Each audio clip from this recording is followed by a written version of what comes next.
There are police officers throughout the United States and throughout the world, but officers have different legal protections depending on where they work.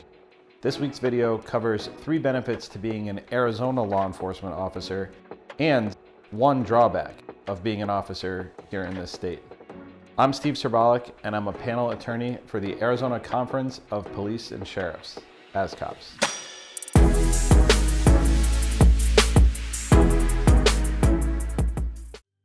The first big benefit is this. The pension for Arizona police officers is guaranteed by the state constitution. It's considered a contract that can't be diminished or impaired, meaning that if you're entitled to a pension, even if the state legislature tries to pass pension reform, absent a constitutional amendment, your pension is protected. Second is the Arizona Peace Officers Bill of Rights, which states that if you are a non-probationary employee who isn't employed at will by a state agency, then you can only be terminated or severely disciplined if just cause exists for that disciplinary action. This is an enormous protection for officers here. It prevents cops from being fired without good reason and insulates law enforcement officers from getting fired just because what they did might have looked bad on camera. The third benefit to being an officer in Arizona is the state's public records laws.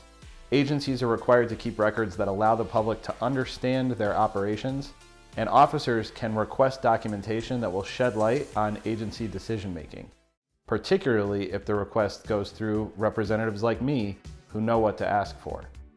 Part of just cause is making sure that discipline decisions aren't arbitrary, and Arizona's public records laws make it easier to access past disciplinary cases or investigations to make sure people are treated fairly and investigations are accurate and complete.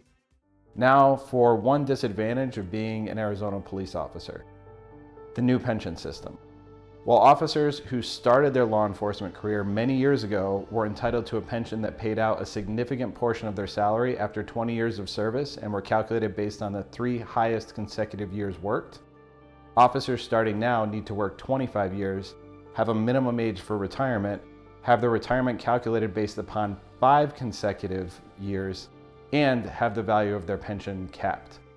That said, while retirement programs can't be diminished under the Arizona Constitution, they can be improved. And based upon the record number of officers leaving law enforcement prior to retirement eligibility, I'm hopeful that Arizona will improve its retirement program to be competitive with surrounding states for officers that are just entering the profession.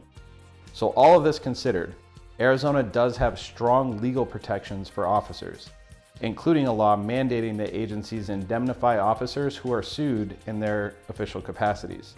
But these laws are most effective when officers are well represented. So I'd highly encourage anyone in law enforcement to have legal coverage.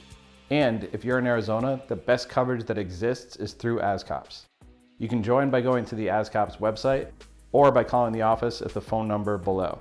If you have any questions or comments, please feel free to leave them in the comment section below the video. Remember to like, subscribe, and turn on notifications to help my channel grow. Please share this video with anyone else that you know that you think might find it helpful, and be on the lookout for future videos. They come out every Sunday at 5:30 p.m. Arizona time.